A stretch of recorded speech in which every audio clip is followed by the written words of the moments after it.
bem, saudações africanas. Debate aqui na TV Girassol, especial neste 25 de maio, dia do continente africano. A data que simboliza a criação da Organização de Unidade Africana primeiro e agora União Africana. Nós vamos olhar para os desafios do continente berço da humanidade e os caminhos para o seu desenvolvimento. Uma África que continua a ser marcada por vários problemas, desde a questão que tem a ver com a formação do seu capital humano, mas também com questões que têm a ver com os golpes de Estado.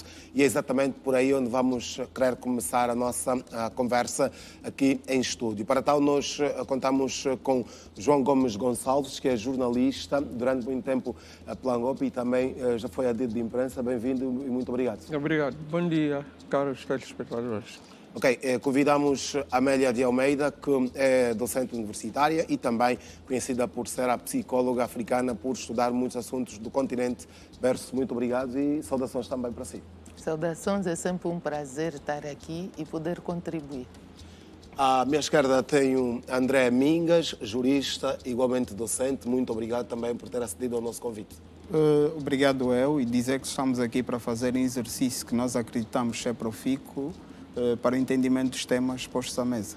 E também à esquerda tenho Luís Cangonjo Januário, que é docente e autor do livro Direito Internacional do Património Cultural, o caso Hamad El Faqih El Mahdi, que deu-se no Mali.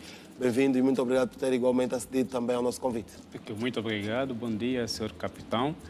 Só queria fazer uma retificação, é Luís Canjongo. Luís Canjongo Januário, exatamente. Então eu quero agradecer a oportunidade, saudar aqui os membros da mesa e desejar um feliz Dia da África a todos e todas. Muito bem, João Gomes Gonçalves, vamos começar por olhar para este continente que tenta avançar, mas continua a ser marcado por golpes de Estado. A mais recente tentativa foi agora na RDC, um país que bem conhece. O que é que realmente se passa com a África? Por que é que, ano após ano, este continua a ser um problema para o nosso continente?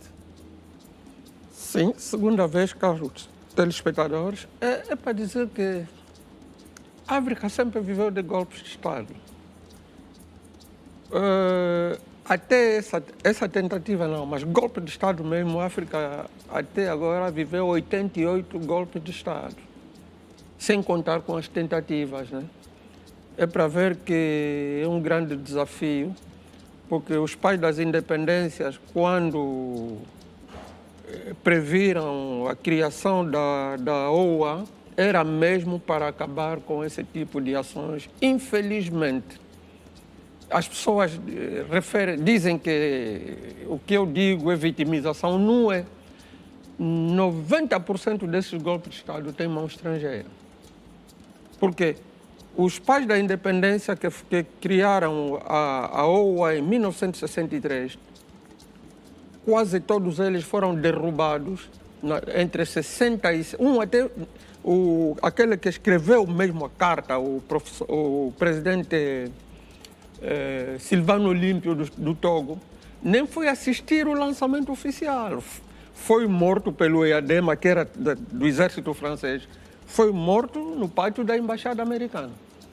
E em 66, aqueles mais velhos todos, Nkrumah e outros, Ben Bella, todos foram mortos. É para dizer que, normalmente, esses golpes de Estado em África, as pessoas podem dizer o que disserem, muitas vezes as pessoas seguem aquela manipulação da influência da imprensa ocidental. Porque o que a imprensa ocidental das grandes potências fazem? Eles, para insinuar, dizendo que os africanos é que são culpados, eles desencadeiam uma campanha de informação para aquele que é fraco fica a encaixar na sua cabeça que isso é assim. Mas se você investiga, de facto, é mesmo problema de golpe. Por exemplo, isso que aconteceu na África, na RDC, o tempo que eu estive lá, vi 3 casos idênticos. Esse é o quarto. O que é que se passa realmente? Por que é que há sempre estas tentativas? Deve ser problema de deficiência da segurança do Estado, dos serviços de inteligência. Porque de 2011 a eu fiquei lá de 2008 a 2016, naquele período eu assisti várias tentativas desse tipo. Primeiro foi um jovem da diáspora que vivia na Bélgica, veio e passeava por Kinshasa, ele era crítico do Kabila. Um dia, na rua mesmo onde eu vivia, como o Kabila gostava de conduzir o seu carro, ele percebeu-se que o presidente estava a vir, tirou uma pedra, arremessou contra o presidente. Foi preso, foi lá na cadeia da presidência. Dia seguinte, segundo o que houve, o presidente foi lhe perguntar por que me arremessaste aquela pedra. Ele cuspiu na cara do presidente, o presidente matou. É isso. Vamos estender aqui a palavra. Exatamente. Era só para dizer, houve mais outro de elementos de uma igreja que vieram para ocupar a estação radiotelevisiva, foram abatidos. E vieram mais outros com katanas para assaltar aquele sítio mesmo onde esses foram. Quer dizer, eu não sei se aquilo é tentativa de golpe de Estado. Tudo que atenta contra um palácio presidencial, né? É tentativa de golpe de Estado, mas vendo as imagens, aquilo é mais um entusiasmo. Não sei se o objetivo era dizer que o Congo não tem governo, talvez a mensagem era essa. Muito bem. Amélia de Almeida, está identificado o problema, e disse o João que 90% ou mais destas ações têm a mão estrangeira, têm a mão do Ocidente. Por que é que até hoje não conseguimos resolver se já está identificado este problema? Bem, isto a nível comportamental, repara como é que nós fomos constituídos. Nós somos vários grupos étnicos com a ganância da dominação, do poder. Esses grupos, por sua vez, criaram subgrupos e foram criando a crença que o poder é tirar alguém do poder. O que o estrangeiro também fez em trocar com a religião? E que hoje a comercialização da fé tem criado muitos problemas, porque eu venho sempre com uma imagem do bonzinho. Eu sou bom, eu venho para te ajudar. Na educação, os manuais quase todos são introduzidos de maneira propositada. E vem outra, o nosso comportamento do que é crédito. Nós acreditamos mais em pessoas que são diferentes do que nós. Aí entramos também um pouco do que entendemos civilização. Como é que nós somos considerados civis ou civilizados? Quando eu estou igualmente a um europeu, a um estrangeiro, não um nato. Quem quer imitar um africano, imitar o outro africano. Nós temos essa debilidade. E aí entramos nas diversas narrativas. Não nos temos como referências? Não nos temos como referência. Por isso, quando nós falamos da colonização, e aí concordando e discordando, por quê? Porque quando o estrangeiro chega cá, já encontrou-nos a vender os escravos para determinados grupos. Os rebeldes não podem ficar. E já encontrou também a instabilidade de conflitos.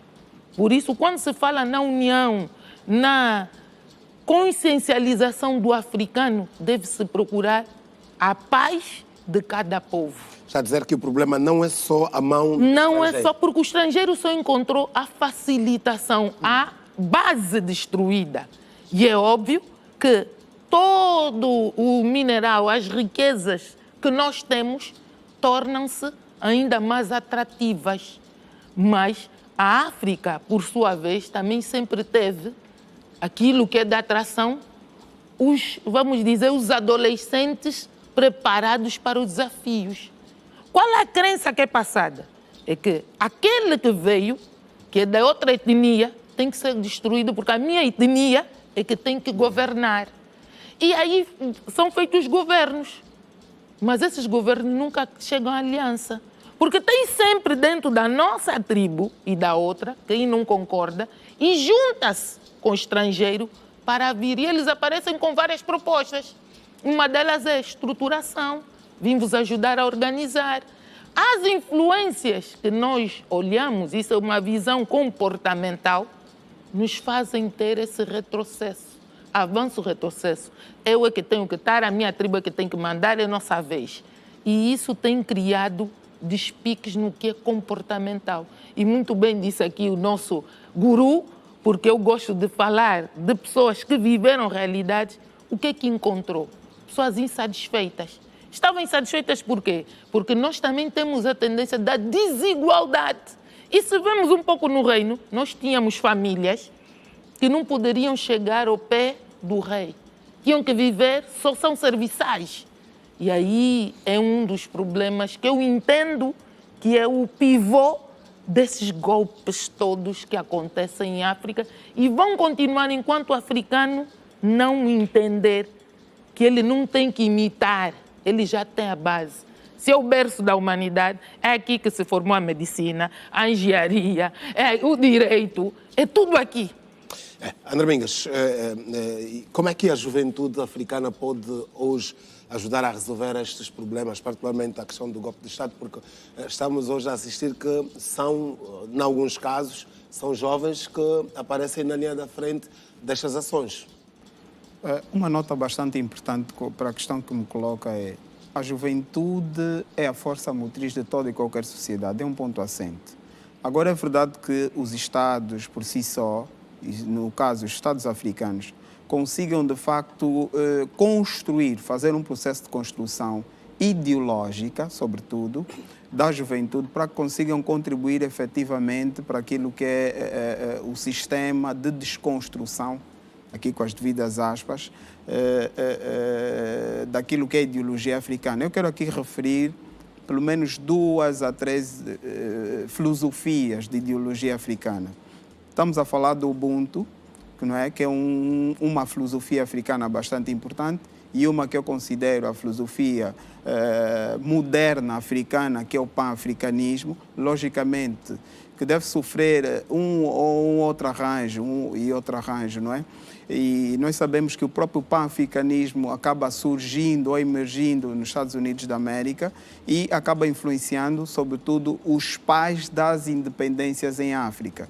Isso é uma nota importante. Então, conhecermos e escrutinarmos devidamente estes ideais levantados, logicamente expurgando alguns elementos que são desnecessários, vão, sem sombra de dúvidas, ajudar os africanos, nós, jovens e não só, a reconstruirmos este continente, que é considerado o continente berço. Ora, é importante a questão da preservação da identidade, no sentido filosófico, no sentido da religião e, sobretudo, a preservação dos recursos naturais. Hoje por hoje, numa dinâmica menos, numa ideologia menos comunista, menos socialista, fala-se muito sobre a questão económica, a vertente económica, e nós temos que ser objetivos. Um dos grandes problemas que em África subsiste é a questão da fome. E a questão da fome vai ser resolvida com aquilo que é a questão da exploração devida dos recursos naturais da África para que possam, então, os africanos beneficiar. Mas como beneficiar? Quando conseguimos usar uma grande máxima que é termos unidade na diversidade. O tal princípio da igualdade, né, que nós vemos, a igualdade pode ser vertical ou horizontal, aqui entrando nos trâmites do direito, é no sentido de podermos, de forma equitativa, embora eu usei a questão da unidade na diversidade.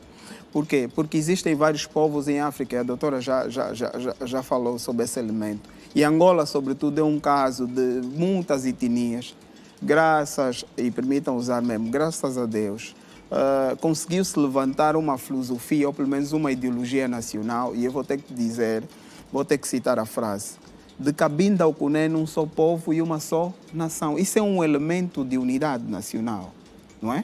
Isto é unidade. Agora, é verdade que, mesmo havendo essa questão de uma ideologia ou um elemento de unidade nacional, deve também haver a questão do respeito aos hábitos e costumes de cada povo, criando condições para a respeitabilidade dos direitos humanos. E direitos humanos não quer dizer só o direito à vida, que encontramos nos marcos da Constituição da República de Angola, mormente no artigo de número 30, e também aqui quero aproveitar tanto o 31 como o 32, fala da questão da identidade, não é? e sobre a preservação da intimidade, etc., são elementos essenciais que o direito traz em submissão, o direito positivo, no caso, traz em objetivo para a preservação daquilo que são os hábitos e costumes, sobretudo da pessoa humana.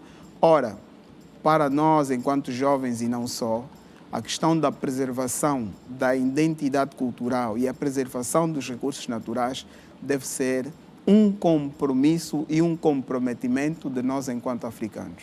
Muito bem. Luís Kanjongo, a sua visão quanto a este desafio de termos um continente desenvolvido e acabarmos de assistir quase que anualmente a ações que levam-nos a golpes de Estado? Pois é, muito obrigado, capitão. Na verdade, os golpes de Estado, né, conforme já foi aqui frisado, é uma realidade africana, infelizmente. Isso é um problema que, de facto, precisamos resolver. Mas é bem verdade, o que está por trás disso? Né? Na verdade, isso tem razões de várias ordens.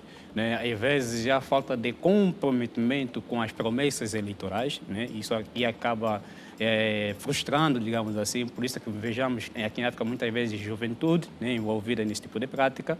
Mas é importante salientar que golpe de Estado não é nada mais do que uma ruptura constitucional, ok? Então, normalmente se ascende ao poder pelas vias constitucionais, mas infelizmente nós temos esse tipo de realidade. Mas aqui, discorrendo pelo direito internacional, vamos verificar que os Estados têm feito reconhecimento de governo, muitas das vezes reconhecimento de governos que ascenderam ao poder pela via não constitucional. Né? Então, o que está por trás? Qual a razão de ser disso? Né? Os Estados procuram manter relações normais com esses governos que são frutos, ou ascenderam, né, pelas vias ilícitas, ou seja, contrário ao seu direito. Mas a razão de ser é porque precisamos continuar com as relações, né, a questão da segurança jurídica, manter aqui o controle efetivo, o princípio da efetividade, né, isso que fortalece, ou seja, faz com que os Estados eles tenham reconhecido esses governos. Mas é obviamente que espera-se que, de facto, depois toma-se, ou seja, volta-se pelas vias constitucionais, né? Por isso que não queremos aqui a ideia de que esses governos que tomam o poder pelas vias constitucionais perpetuam-se no poder. Não é isso aqui, obviamente, mas a realidade internacional é que os Estados ainda reconhecem este tipo de governo. Bom, e no âmbito do continente africano, conforme eu disse, isso é um problema. Eu acho que nós precisamos, de facto, cumprir com as nossas promessas, digamos assim, os nossos governantes precisam cumprir, de fato, com aquelas promessas. Precisamos olhar mais para o nosso continente, os nossos problemas, resolver e procurar ter uma África melhor para nós mesmos, né? Porque o que se passa muitas das vezes é que nós temos um continente que, fala-se, é um continente rico, um continente cheio de recursos naturais, mas ainda assim há falta de desenvolvimento, né? As pessoas não vivem bem, a educação é um problema, questões sociais, se podemos aqui olhar, o nível de desemprego é um problema. Então, nós notamos aqui a África ainda marcada por muitos problemas que, de fato, já deveriam ser resolvidos. Então, e outro ponto também importante esses golpes de Estado, esses conflitos também afetam de que maneira, digamos assim, as questões culturais. Né? E aqui eu vou levantar a questão do patrimônio cultural africano. O patrimônio cultural africano ele é importante. Primeiro, o que é um patrimônio cultural? O que é um bem cultural? Né? Muitas das vezes nós lidamos ou temos contato com esses patrimônios, esses bens, mas na verdade o que está por trás? Isso não tem nada a ver, ou tem tudo a ver com a nossa identidade, né? Tem tudo a ver com a nossa cultura, tem tudo a ver com a nossa história. Por isso aqui a relevância de nós protegermos nosso patrimônio cultural, o patrimônio cultural africano, né? Muito bem, vamos avançar para outra temática, claro, dentro ainda da questão dos golpes de Estado, e eu gostava de ouvir o vosso posicionamento quanto àquilo que tem sido a ação da União Africana. João Gomes, muitas vezes esta organização, e é por isso que estamos também aqui hoje reunidos a olhar para a União Africana, muitas vezes é acusada de nada ou pouco fazer para resolver o problema dos golpes de Estado, para resolver a situação, os problemas sociais do continente. Como é que esta organização deve agir no sentido de corrigir estes males que estamos aqui a identificar? Eu ouvi aqui os três jovens, gostei. Eu vou rebater essa. Nós temos que partir do princípio que nossos países não eram países, eram vários reinos que foram cortados na Conferência de Berlim. E os europeus inteligentes, agora que eu vejo, eles praticamente não criaram países, eles criaram zonas para controlar. Ou seja, para dar sequência ao trabalho que faziam. Sim, infelizmente, depois encontraram uma resistência, não tinham como, e começaram a dar as supostas independências. É isso que está a dar golpe de Estado na África Ocidental. Foram supostas independências. Supostas, porque os dinheiros daqueles países que golpearam, o Banco Central é na França. E até o Senegal, que foi às eleições, está a rejeitar a política francesa. Não estou aqui a enaltecer golpes de Estado. E mais,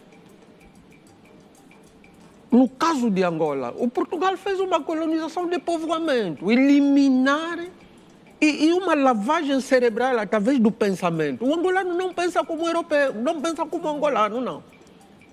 Porque nós aqui, quando os outros até houve colonização de administração, nós aqui eles queriam mesmo mudar, meteram o indígena, o assimilado. Em termos da África, eles criaram 3 nomes: pigmeu, semi-banto, banto. Quer dizer, se você mete o pigmeu e o semi-banto, esses não são pessoas, o homem é banto, né? Porque esse é semi-pessoa. Banto significa pessoa muito. Esse banto é pessoa. Semi-banto, essa aqui é quase pessoa. O pigmeu, não, eu aprendi isso no Congo. Aqui nunca ouvi esse ensino, mas com o tempo eu fui vendo, mas como é que... Eu estive no Congo, vi pigmeus doutores a exigirem, tem associação, querem ser deputados, e nós consideramos, hoje mesmo o congolês, que se chama do Banto, maltrata naquela área do Tanganyika, por causa das florestas, maltrata o pigmeu, eles querem ocupar com seus niveladores tratores o pigmeu, porque para eles também ficou na cabeça que não é. A primeira coisa é que...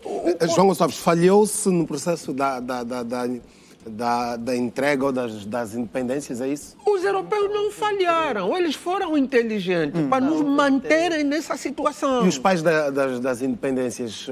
Eu já disse, tentaram fazer, por exemplo, o Kwame Nkrumah veio com esse problema, não, vamos criar os Estados Unidos da África. O Senghor e o Houphouët-Boigny não queriam.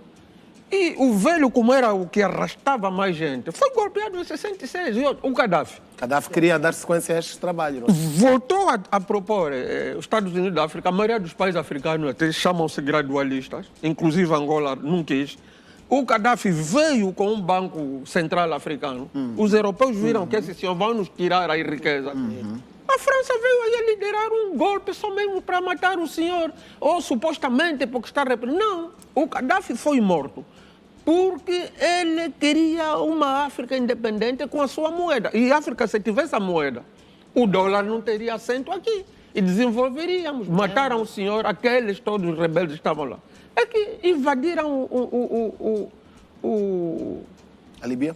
O Ocidente, a África Ocidental. Agora, sobre a África, a União Africana não tem meios. Eu também sou formado em relações internacionais. Esse tempo todo não conseguiu meios para resolver os problemas do primeiro continente? Meio que uma pessoa, mesmo aqui, como é que chama? Capitão. Falta só dinheiro de pão na tua casa. Ontem comeram, hoje vai dizer que esse pai é bêbado, está a beber, está a gastar o dinheiro, mesmo se você não tiver. Então, o que faz uma instituição? O primeiro poder é o dinheiro, poder econômico. Você com poder econômico, você consegue controlar, pode comprar armas para a segurança do país, né?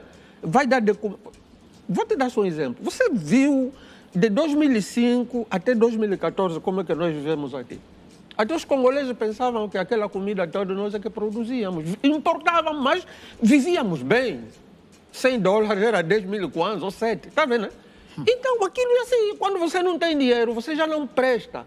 E a União Africana tem todas as estruturas montadas à moda da União Europeia. Não tem meios para subvencionar esse tipo de intervenções. intervenções de tipo eleições falsas. Quer também fazer um comentário? Então, a situação é mesmo muito complicada. Eu não estou a dizer que tudo o europeu é que faz, mas eles traçaram um projeto que vamos lutar muito, como dizia o falecido presidente da Argélia, o primeiro. Vamos aprender a morrer um pouco. Em vez de estarmos a nos digladiar aqui, quando o presidente que está em frente cai ou lhe matam, você que soube, siga a mesma via. Não começar do zero, não. Estamos sempre num começo, a média da sempre a girar. Essas ideologias é um reinício todas constante. Foram criadas propositadamente porque encontraram mentes férteis. Até hoje o que nós falamos e pregamos não foi criado por um africano. Então, se até a alimentação nós compramos fora e não respeitando a nossa nutrição que temos cá, e eles, quando exportam, nos vendem por trás, como é que a gente vai evoluir? Porque evolução é preciso de conhecer para ter um nome. E na África, os contos populares é tudo que tem nome existe. Vê bem, agora, voltando ao contrário, se eu não conheço o meu hábito e costume, não conheço para que serve este barro que está aqui, que é barro para uns e para nós serve a água e limpa. Exatamente. Você usa isso? Você não usa. Porque esse teu conhecimento é atrasado, é doentio. E essa narrativa, lavagem cerebral, até hoje, pelos mídias, pelo aquilo que ouvimos, qual é o angolano que se sente angolano? Qual é o africano que se sente africano? Porque o africano não está no tom da pele, nem no modo de vestir. Está na identidade. Qual é a identidade que o africano tem? Nosso país é jovem, a África é composta por mais jovens. Esses mais jovens hoje lutam e morrem muitos no mar para atravessarem e irem para a Europa. Mas a própria Europa luta para meter os seus ferrões. E quando diziam aqui das políticas das eleições, há sempre o sentimento que eu devo escravizar aquele porque ele é inferior. E a desigualdade social é que contribui necessariamente para esses golpes. A minha vida sempre foi garimpeiro. O meu pai era garimpeiro, o meu avô foi garimpeiro. Exemplo. De repente chega uma política que ninguém pode mais ser garimpeiro. O que você está a trazer para nós? Então, são várias situações que têm que ser revistas entre os países e, como diz os mapas, mas precisamos de garimpeiro, por exemplo, de diamante, garimpo de ouro. Doutora, João queria provocar. Eu vivi na Lunda Norte. Quando quiser, pode também. De 85 a 95, eu fui delegado de Angola lá. Fui o primeiro a viver lá. Se o Estado acha que deve impor que não haja garimpo, eu acho melhor. Porque eu, quando vivi ali, havia uma empresa chamada Direção de Segurança de Diamantes, DSD, e quem quisesse ir lá tinha mesmo que levar uma guia. E ali não se prendia porque você é garimpeiro ou não. Eu vi chefes militares, inclusive da segurança, a serem presos pelo tráfico de diamantes. E vou lhe dizer agora, eu há dias estive a falar com o moço Yanvoa, meu amigo, que eu vi miúdo, trabalhou lá na emissora provincial. O que ele me contou é simplesmente horrível. Por causa do garimpo de diamante, aquelas regiões todas do Dundo até Nzage está zairianizado. Amanhã um dia vai ser tipo o leste do Congo. Aliás, já houve essa tentativa de ser algo tipo Congo em 2007. Quando acaba a guerra em Angola... Já mesmo para terminar este exemplo, temos de voltar ao tema central. A UNITA retira-se, mas onde a UNITA estava na fronteira, estavam os zairenses. Entendeu? Quando a UNITA retira-se, a nossa tropa avança ao longo da fronteira, tinham os zairenses. Você deveria ouvir o que aconteceu no Congo. Vamos todos voltar... os dias dizer que Angola ocupou Carremba. Até hoje não sei se continua a dizer. Vamos voltar então ao tema central da África. Estamos a olhar agora para a questão que tem a ver com a estabilidade do continente. Luís, como é que a União Africana pode hoje trabalhar no sentido de estabilizar? Só esta questão financeira poderá impedir, ou seja, a falta de financiamento falta de investimento, a falta de dinheiro, como disse o João também. Desculpa, investimento pode ter, mas esse investimento é dado condicionado. O nosso dinheiro... Continua a vir também do Ocidente estes investimentos. Não vais viver com isto vai continuar a atrasar o desenvolvimento do continente, Luís? Na verdade, primeiro devemos aqui observar uma coisa. A União Africana não é nada mais do que uma organização internacional de âmbito regional, né? E ela realmente tem as suas razões de ser. Só que o grande problema da União Africana é uma questão de efetividade, né? É aquilo que nós falamos aqui há pouco. É uma organização que, infelizmente, tem deixado muito a desejar, né? É uma organização que tem várias ideias podem ser muito interessantes, mas na prática nada se vê. Por isso é que nós vamos verificar muito, inclusive aqui olhamos para... Mas não se vê por falta de vontade ou mesmo só por causa de... Não, aí há uma falta de vontade.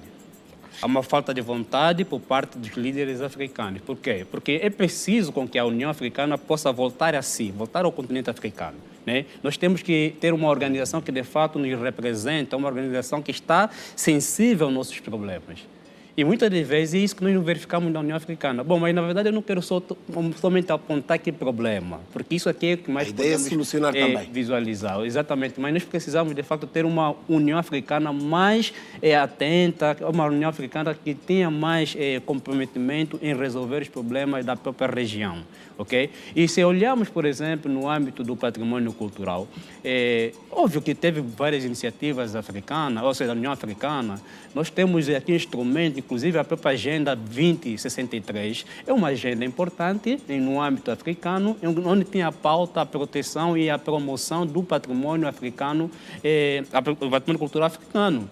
Então, isso é um dado importante. Mas é verdade que precisamos com que os Estados eles, nacionalizam essa agenda no sentido de podermos, de fato, promover e proteger, de fato, nosso patrimônio cultural africano. Bom, outro dado importante também é no âmbito da atuação do próprio Tribunal Penal Internacional. Em anos anteriores, nós vimos uma comoção por parte de muitos países africanos, inclusive até a União Africana também juntou-se nessa preocupação, porque se dizia que o Tribunal Penal Africano só responsabilizava líderes africanos. Houve, inclusive, uma onda de países africanos a ameaçar abandonar o tribunal. Exatamente. Por isso é que aquela preocupação de que o magistrado do Tribunal Internacional, ele não está só preocupado com o cumprimento da decisão que ele emitir. Ele também está preocupado com a credibilidade do próprio tribunal. Por quê? Porque internacionalmente, ou seja, a lógica internacional é que os tribunais, os estados precisam previamente manifestar a sua vontade ou seu, digamos assim, a sua aceitação daquele tribunal. É diferente no âmbito interno. No âmbito interno não existe isso. Mas se internacionalmente, por exemplo, o Estado achar que aquele tribunal não está, digamos assim, sendo muito favorável a ele sai. Por isso é que aqui a preocupação que eu disse, que os magistrados têm a preocupação com a credibilidade do seu tribunal, né? E no âmbito do patrimônio cultural, nós tivemos várias situações de destruição de patrimônio, inclusive em vários países da Ásia. Nós temos o Afeganistão, nós temos a questão da Líbia aqui no continente africano. Muitos desses casos ficaram impunes, sem nenhuma responsabilização. E aí houve uma pressão, de fato, em relação ao tribunal, e o tribunal teve que dar resposta. O primeiro caso de destruição de patrimônio cultural, que o Tribunal Penal Internacional julgou, aconteceu aqui em África, em Tombouctou, Mali. Tombouctou é uma cidade que sofre muito, inclusive, com o conflito, mas ela é reconhecida como patrimônio comum da humanidade desde 1988. E hoje ela consta na lista de patrimônio da Unesco, ou seja, patrimônio mundial, na lista em patrimônio cultural em perigo, né? Então, nós temos essa situação, mas aqui é importante salientar que não só há problemas no âmbito da União Africana, e eu até, inclusive, reconheço, mas também devemos mencionar aqui certas atitudes, certas ações por parte da própria organização, que, de certa forma, ajudam, inclusive, na proteção aqui, especificamente, do patrimônio cultural africano. André Mingas, como recordar que Tombouctou foi destruído por um tuareg rebelde que veio da Líbia, depois da França derrubar o Gaddafi. Okay. Esse rebelde foi julgado no Tribunal Internacional porque eles já eram protegidos pela França numa área chamada Kidal, onde eles tinham um movimento chamado MLLA. Apareceram aí como rebeldes. Não são as autoridades malianas que destruíram. Não. Foram os rebeldes que vieram da Líbia depois do derrube de Gaddafi. Ok. Ajudar aqui. Não vamos nos prender só neste caso, senão acabamos de não olhar Exato. para as situações todas Eu contentes. só Eu queria perguntava, acrescentar só uma coisinha. já vai fazê-lo, vai já acrescentar este dado e também olhar para aquilo, para como fortalecer então esta União Africana. Dou-lhe um minuto para acrescentar e depois passo a palavra ao André Mingas. Eu juro que lhe devolvo a palavra. É que para um jovem de qualquer outro país, se lhe perguntarem o que é a União Africana, não lhe diz nada. Nós temos que ser unânimos nesta narrativa. Porque falar bonito é muito bom. E nós aprendemos muito bem isso com quem passou por cá. Mas por que ele não sente? Porque se para ele isso não é sério. E os que entendem são mais as pessoas A União até... Africana não é União séria? Africana, para ele, não lhe diz nada. Mas se lhe perguntas o que é a União Europeia, ele fala, pagou o projeto X. Exatamente. E nós temos que entender isso, porque eles, quando vêm, garantem com que o nome Unicef, Nações Unidas, seja muito Unesco. divulgado, Unesco, tudo isso. E mesmo este patrimônio, quem deu foram eles, não fomos nós. Por isso é que, quando eu toquei no diamante, se perguntarmos a um que tem regras próprias para o garimpo, ele vai falar que é um diamante de sangue, que traz problemas. E nós não criamos infraestruturas para deixar com que as pessoas saiam da classe de miserável para poder vender no Estado ou poderem, então, terem esses direitos. Terminou o seu minuto. André Mingas, rapidamente, aí um minuto para como transformar a União Africana numa organização realmente ativa e forte e que possa fazer frente a estas organizações que acabamos aqui de citar. Olhando de forma objetiva para a questão de ser uma instituição, não é? Com pendor regionalista, é muito bem dito pelo doutor. Por ser uma instituição com pendor regionalista, formalmente, tem de se tornar materialmente também uma instituição que consiga responder aos anseios desta comunidade. E nós sabemos que o continente africano, vamos lá dizer, pela potência que tem, não é? Em termos teóricos e também práticos, estamos a falar dos recursos naturais e não só a fonte daquilo que é grande parte do conhecimento a nível mundial, surge da África, mas é necessário que a União Africana consiga consubstanciar, ou seja, fazer valer esses elementos. Agora, existem notas importantes que eu determino como sendo valores universais. Então vou-lhe pedir que não esqueça estas notas, que passe daqui a pouco, vamos ter de ir para um rápido intervalo para compromissos publicitários. Voltamos daqui a pouco para as notas do André Mingas e também olharmos para aquilo que é hoje a relação de África com as grandes potências. Vamos então a um rápido intervalo, voltamos daqui a pouco.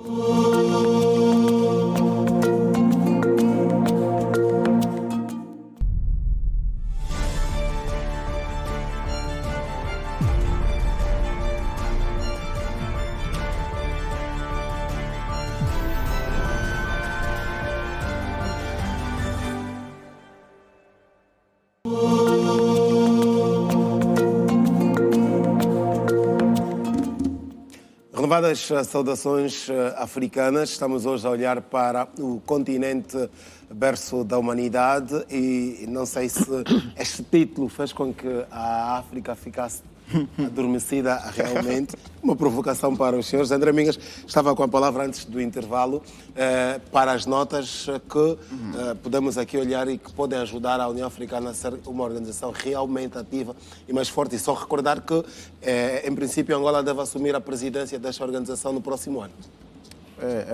É de facto importante esse aspecto. Mas dizer que muitas das vezes quem está no berço dorme, né?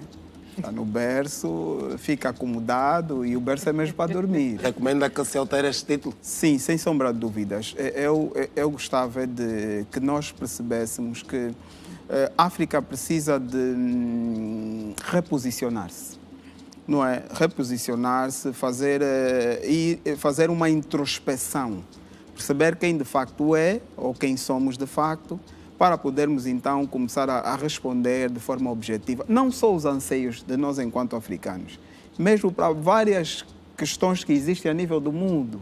Aliás, há muitos africanos que têm se emancipado em termos de conhecimento, em termos de questões econômicas, e temos contribuído positivamente, sim, em muitos setores, para aquilo que é o desenvolvimento a nível humano, social, econômico e várias outras vertentes. Agora, uma nota importante que eu gostava de trazer, ou várias notas. A primeira é a questão do valor universal, que é o direito à vida.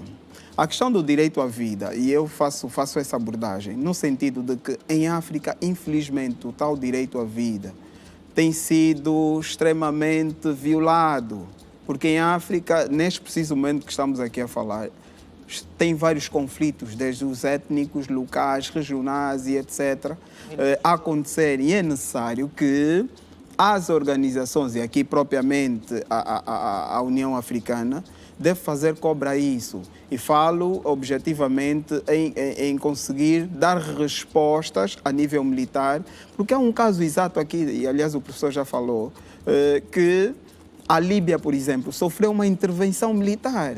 E não foi dos africanos. Não foi a União Africana. Os africanos permitiram que isso acontecesse. É essa a questão que eu quero trazer. Não é? Permitiram.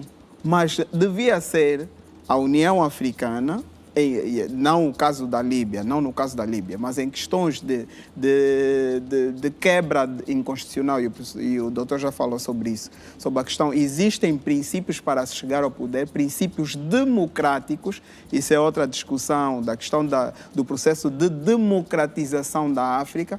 Claro, eu sou daquelas pessoas que continuam a defender que para cada contexto, para cada país, a criação de normas e leis tem que obedecer os hábitos e costumes. Nós podemos sim criar uma democracia objetivamente africana. Podemos, claro. Obedecemos sempre a esses princípios, aos primados universais, que é a defesa e preservação dos direitos humanos, o bem-vida, a propriedade, já dizia o professor, sobre a questão do poder econômico.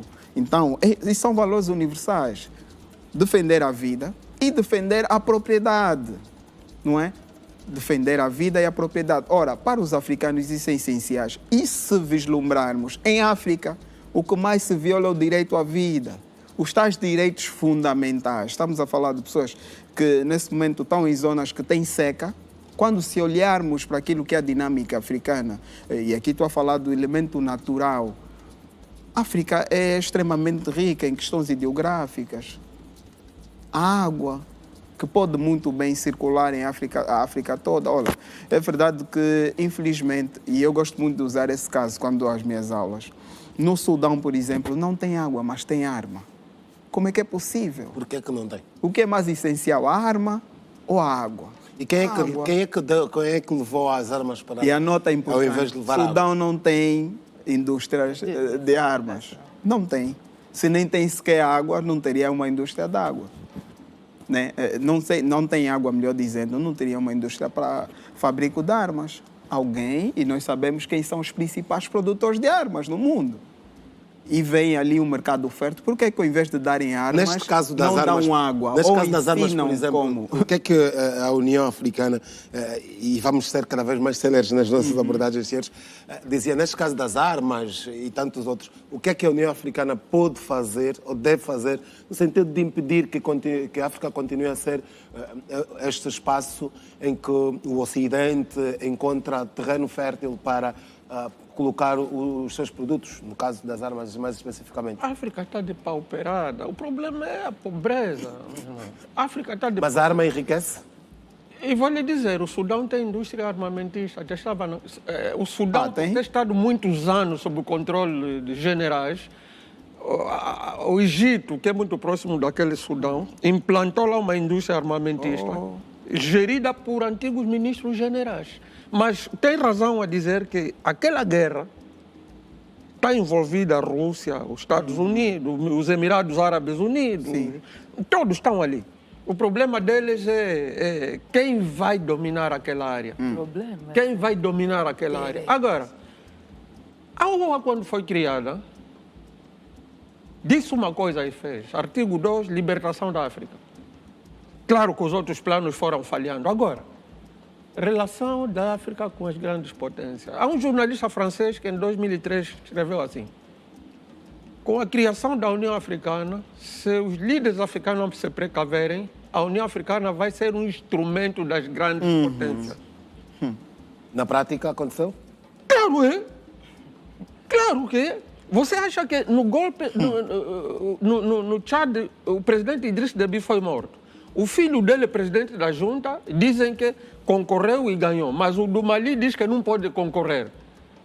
Só porque o presidente da Comissão da União Africana é pró-francês e foi ministro do negócio estrangeiro do país desse jovem que subiu. Quer dizer, a União Africana, não estou a dizer todos, tirando um ou outro presidente, e eu dou muita importância aos presidentes da África Austral, porque uma das instituições, não é porque nós estamos lá, é uma das organizações um pouco mais sérias. Os outros, para vir para a União Africana, para a reunião, têm que pedir ao Macron ou a outro. Nesse momento mesmo, o presidente Ruto do Tchad, do Quênia, foi em visita do Estado nos Estados Unidos e o Biden ele indicou como parceiro estratégico militar dos Estados Unidos, não membro da OTAN. Como é que um presidente desse vai aceitar? Ele pensa que aquilo é um grande título. Está a me meter medo. Eu logo pensei, está a ver já o leste do Congo, que eles talvez querem mesmo amputar.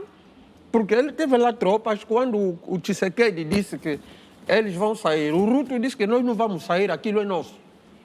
Então é para dizer que a União Africana não é todos os presidentes, mas embora talhada a moda da União Europeia, porque a União Europeia também é submissa aos Estados Unidos, e a União Africana é submissa tanto à Rússia, à China, aos Estados Unidos e outros. João Gomes, como é que você olha hoje para esta relação? É positiva? Como é que deve ser pautada esta relação de África num todo, ou dos países africanos com essas potências? Porque nós assistimos anualmente conferência China-África, conferência Rússia-África. Por que é que não seja África-Rússia? Como é que pode um país, ou seja, um continente, submeter-se à ideia? É pobre. Itália, África. Deveria ser também África. Eles que viessem aqui, vão lá, fazem cada promessa, manipulam muito o chefe de Estado, pensam que o que estão a dizer é verdade. Olha, vocês vão ver, essa zona de comércio livre, talvez não estarei mais cá nesse mundo, nem a ZLEC, nem essa Agenda 63 vai pegar, porque nós não temos meios e eles, quando vão nos emprestar os seus dinheiros, é com base em alguns interesses. Aliás, o presidente francês dizia que entre Estados não existe amizade, só existe interesse. Então, os nossos dirigentes devem negociar, quando estão a negociar, revirar muito bem aqueles acordos, porque muitos acordos vêm como armadilha. Mesmo da Rússia, da China, eu não estou a dizer que eles também não são. Todos eles. Uma máxima das relações internacionais, não existem almoços grátis, não é? Exato. Amélia de Almeida, este problema está identificado, que é financeiro. A África é um continente com muitas potencialidades. O que é que falta para produzir e conseguir sustentar as suas organizações? Um segundo só. Estás a ver esse corredor do Lubito? Sim. Vai parar numa zona mineira do Congo, a maior talvez do mundo, chamada Tenke-Fungurume. Tenke-Fungurume é uma zona que dá cobalto, cobre, outros. O cobre eu digo que é uma das razões do Congo estar constantemente em instabilidade, não? O cobalto e companhia. Duvida? A desestabilização não é... Você chega lá no Congo, você vê homens cultos, homens pensantes, mas depois você se pergunta como é que esses são manipulados assim? Não é por vontade própria. Não é por vontade própria. Aí começa, e voltando naquela primeira narrativa, a luta sempre é o poder. Nós metemos o dinheiro, porque na altura, quando apareceu a moeda, nós vivíamos de permutas. E a África tem este elemento fundamental. Mas o que é que acontece? A ganância, a forma de ser e estar, que eu é que posso ficar, o meu grupo étnico é que tem que mandar, eu prefiro ir vender no inimigo. E aí começa o nosso problema de instabilidade. Porque se eu encontrar alguém que me paga este mesmo vestido a X, eu já não vou vender aqui mais barato. Então nós temos que ser inteligentes, não quer dizer que não somos, mas pensar, já que fomos formados a estratégica desta guerra, entrando no estudo da civilização egípcia, é a mesma coisa. Só que o Egito fazia o quê? Tudo que era dele vinha. Hoje estamos a ver vários países a chamarem jovens para o mundo, jovens para o mundo. Esses jovens serão os que vão vir combater contra a guerra outra vez. E mais filhos africanos a serem Muitos derrubados. jovens são africanos, não é? Estão a ser derrubados. E ele, quando vier cá, vai vestir que camisola? Num país que nunca lhe valorizou. Ele vai vestir a camisola de quem está a dar garantia.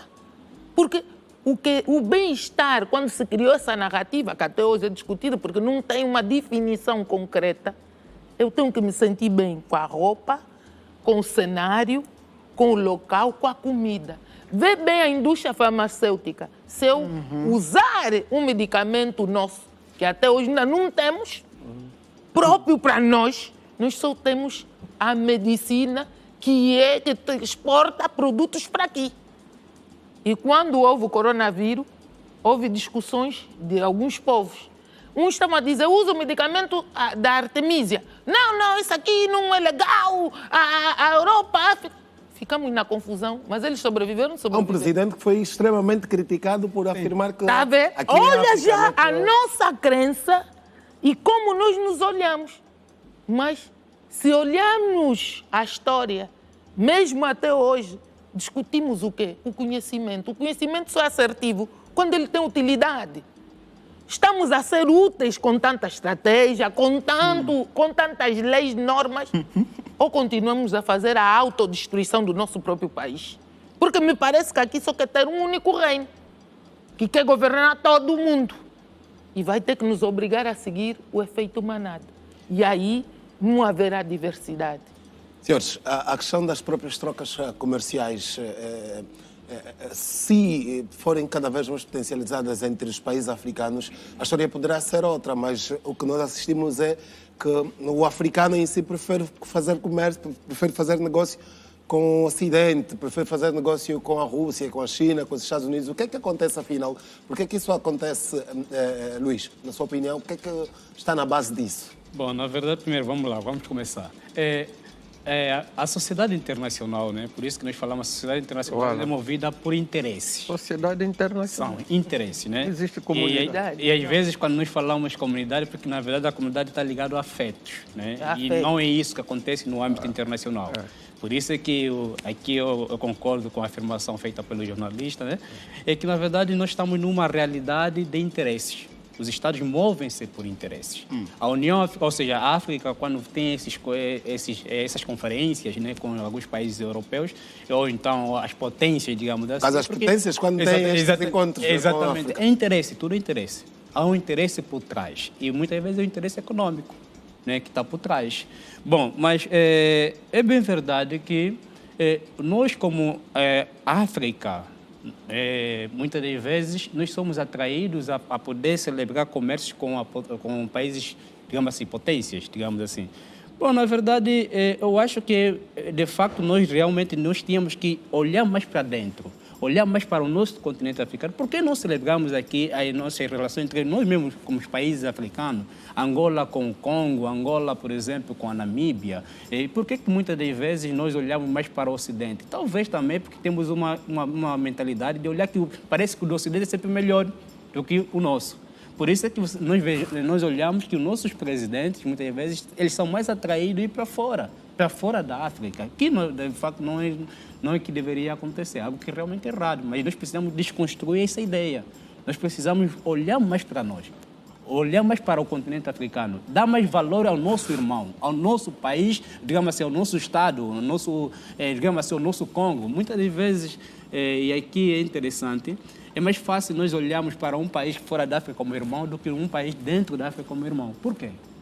Perguntas que ficam para ser respondidas só com para o tempo, aliciar, né? a nível comportamental, faz-se esse estudo. Temos universidades em países africanos com grandes gabaritos, grandes laboratórios, mas até hoje o laboratório ainda não produziu um químico para desconstruir essa crença limitante que nós temos. Mingas, a relação da África com estas grandes potências, como é que deve ser feita daqui para frente, já que estão identificados estes problemas? É muito importante. Continuamos nesse processo e nesse procedimento de estudarmos de forma afincada isto.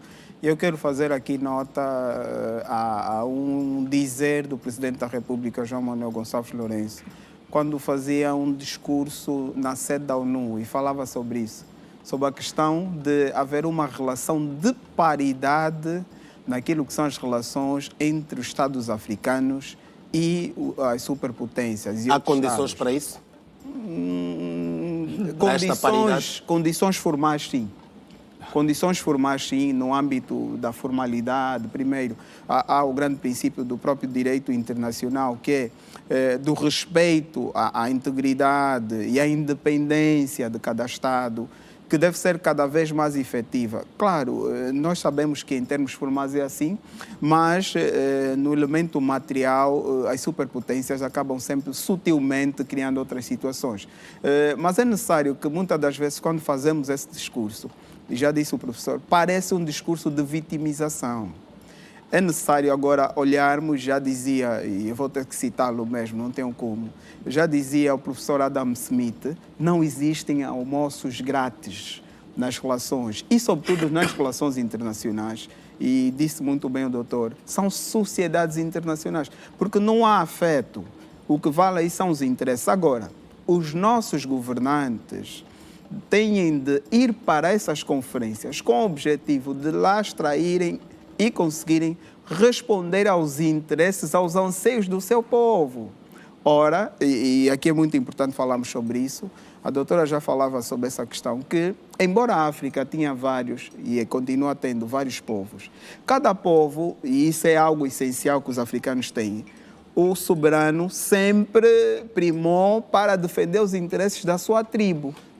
É necessário que agora com essa dinâmica que hoje nós somos Estados e etc, e cada Estado representa a unidade desses povos, deve, quando ir para essas sessões, levar aquilo que é o anseio desse povo que ele governa, para conseguir então criar um sistema de paridade, onde os africanos não saiam sempre a perder e saiam defraudados dessas dinâmicas, para podermos então vislumbrar o desenvolvimento econômico e social. Meus senhores, temos 30 segundos para cada um para concluirmos e apontar uma ideia. Só vou dar 2 exemplos. Quando o Zimbábue está a ficar independente, o objetivo era terras. Assinaram um acordo, a Inglaterra disse, não, eu vou indemnizar os brancos zimbabuanos. Até 1987, os brancos têm que entregar alguma parte da terra dos negros. Quando Mugabe começou a reivindicar, morreu o ditador. O presidente Mandela, que praticamente passou todos os anos na cadeia, pai de quê? Nação Arco-Íris, né? Deixou os povos assim. Você vai na África do Sul, todos os brancos foram para suas fazendas, os negros, pobres, desgraçados, continuam ali. Ele é que é exaltado como pai da África. O Mugabe é ditador. João Gonçalves, já que está com a palavra, e por falar dessa questão da reparação, qual é o seu posicionamento quanto às palavras do presidente Marcelo Rebelo, quanto à reparação de Portugal para com as ex-colónias portuguesas? Eu sou a favor, só que deveria ser Como é que deve ser feita esta reparação? Não é para nos adormecer. Como é que deve ser feita esta reparação? Essa reparação, em tudo, tem que nos devolver os nossos bens culturais, os danos, aliás, os danos que Portugal cometeu. Desculpas. Pedir desculpa não é suficiente. Os danos que Portugal causou a Angola, eles dizem que há 5.000 empresas lá que podem vir investir em Angola. Tem que ir investir lá no mato, construir pontes. Não queremos roupas aqui, que ele nos venda aqui um par de sapatos a $1 e até Stang fabrica o mesmo par, compra $50. Vai matar a nossa empresa.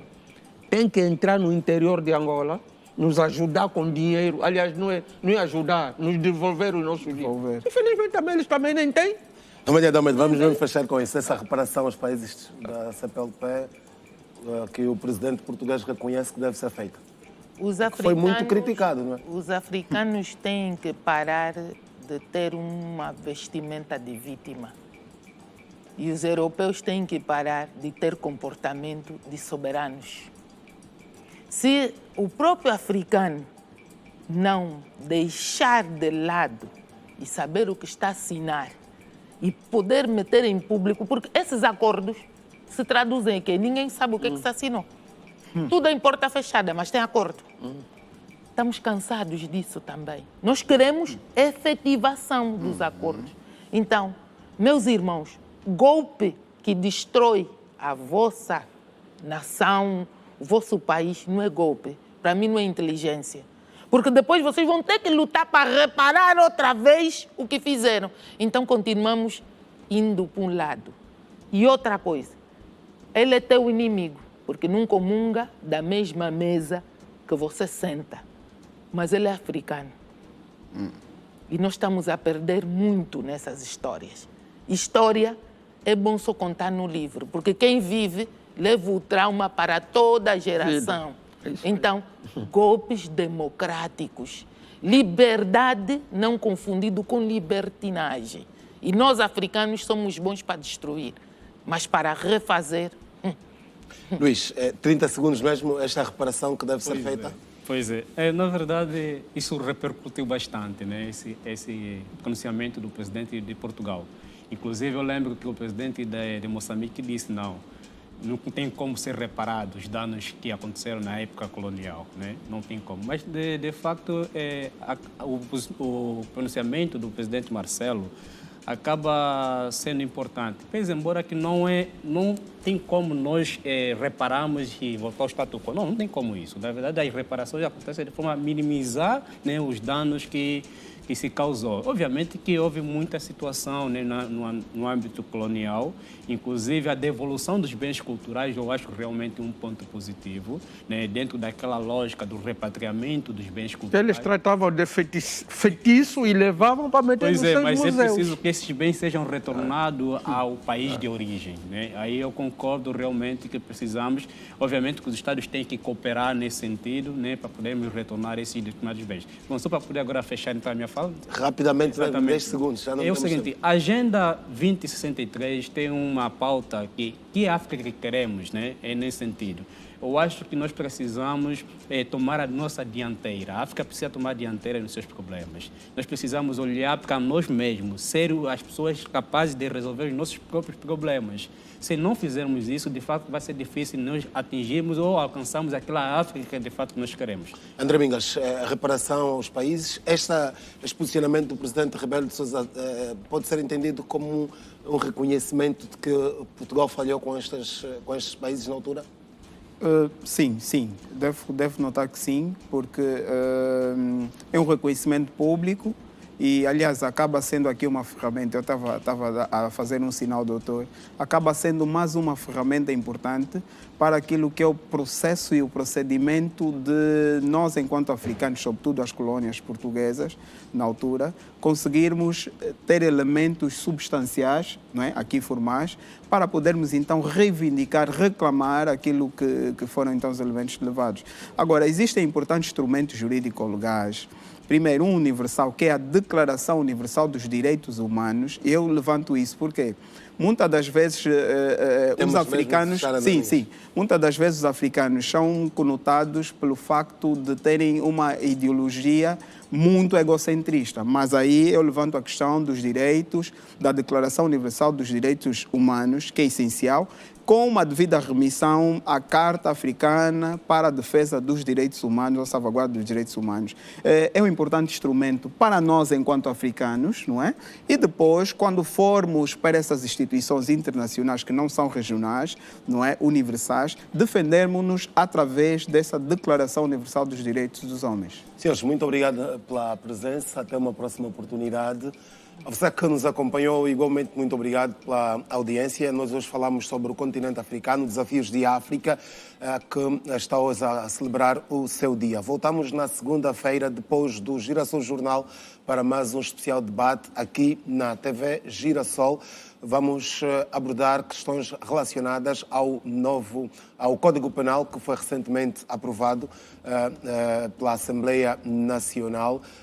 E por isso mesmo queremos contar também com a sua audiência. Fique por aí, estamos juntos.